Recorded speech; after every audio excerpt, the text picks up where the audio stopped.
इमाम फखरुद्दीन राजी रहमतुल्लाह ताला ने एक बड़ी प्यारी हदीस लिखी है। कहते हैं नबी पाक सल्लल्लाहु अलैहि वसल्लम के पास एक शख्स आया, उसने कहा या रसूल अल्लाह मैंने कलमा पढ़ना है पर चार चीजें हैं जो मुझसे छूटती नहीं और आप उनको हराम कहते हैं,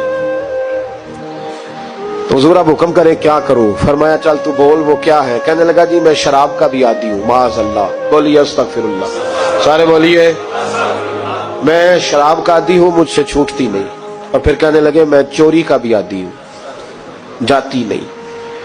और तीसरी बात ये कि मैं माज़अल्लाह सुम्मा माज़अल्लाह जिना का भी आदी हूँ। और चौथी मेरे अंदर बीमारी है कि मैं झूठ बहुत बोलता हूँ। ये आदतें छूटती नहीं, मैं इनके होते हुए कलमा कैसे पढ़ूं? आपके दीन में ये शदीद बुरी चीजें और मुझसे छूटती नहीं, तो क्या हुक्म है? मेरे महबूब अलैहिस्सलाम को अल्लाह ने बड़ी हिकमत अता फरमाई, बड़ा नवाजा है नबी पाक ने। हुजूर ने बड़े खूबसूरत जुमले कहे, फरमाया को सौदा कर ले मेरे साथ। अर्ज की हुजूर हुक्म हो? फरमाया चारों में से एक छोड़ दे, कलमा पढ़ ले, सौदा कर ले। कहा हुजूर हुक्म करे कौन सी? सहाबा कहते हैं अब हम घूम रहे थे कि ये क्या बात है, चारों चीजें हराम में कतई है। हुजूर कहते एक छोड़ दे, मैं एक वादा कर। कहा या रसूलल्लाह हुक्म करे? तो सहाबा कहते हैं अब जब हुजूर ने कहा एक छोड़ दे तो हम फिर तज्जिया कर रहे थे कि शराब बड़ी गंदी है, जिना बड़ा गंद है, चोरी किसी के हक में डाका है, जुल्म है। लेकिन मेरे नबी पाक अलैहिस्सलाम ने क्या खूबसूरत फरमाया, फरमाया चल तू झूठ छोड़ दे। क्या छोड़ दे? अल्लाहु अकबर। फरमाया झूठ छोड़ दे। अर्ज की बाकी? फरमाया बाकी अल्लाह फजल करने वाला है, तू झूठ छोड़ दे।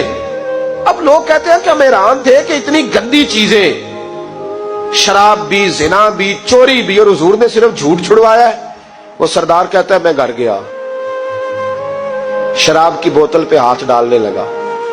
दिल में ख्याल आया शराब पी के सहाबा के मजमे में जाऊंगा, तो अगर किसी सहाबी ने पूछा कि तूने शराब पी है, झूठ बोलूंगा तो नबी पाक के वादे का क्या बनेगा, और सच बोलूंगा तो उस महफिल नूर में बैठूंगा कैसे शराब पी के? कहते 2-3 दफा हाथ बढ़ाया पर मजा नहीं आया, मैंने पटखी दीवार के साथ बोतल, मैंने कहा ये तो गई, ये नहीं पीऊंगा आज के बाद। कहते फिर मैं बाहर निकला उस औरत के पास रात गुजारने जहां मुंह काला करना था। कहते हैं जब पहुंचा तो उसने पहला सवाल पूछा, कहने लगी सुना है तू कलमा पढ़ गया है? कहते बस वजूद चकनाचूर हो गया। कहते बिजलियां दौड़ गई। मैंने कहा अगर झूठ बोलूं तो हुजूर के वादे का क्या बनेगा? महबूब ने कहा झूठ नहीं बोलना, अगर सच बोलूं तो फिर इसके करीब कैसे जाऊं? कहते वहां से भी लौट आया। अब मेरी जिना की आदत भी गई।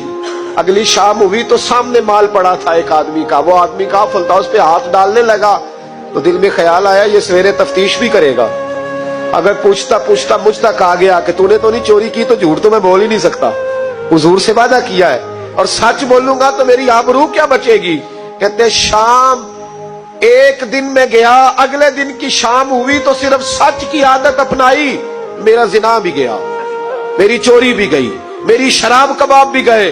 कहते तीसरे जाके दरवाजा रसूल पे बैठा, सहाबा बाकी अपना काम करते रहे, मैं सिर्फ मुस्तफा का चेहरा तकता रहा, मैं बस चेहरा तकता रहा। देर हो गई तो एक सहाबी कहने लगे क्या देख रहे हो?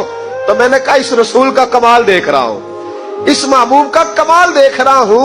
एक झूठ छुड़वाया है तो रब करीम ने मुझे सारे तकवे अता फरमा दी।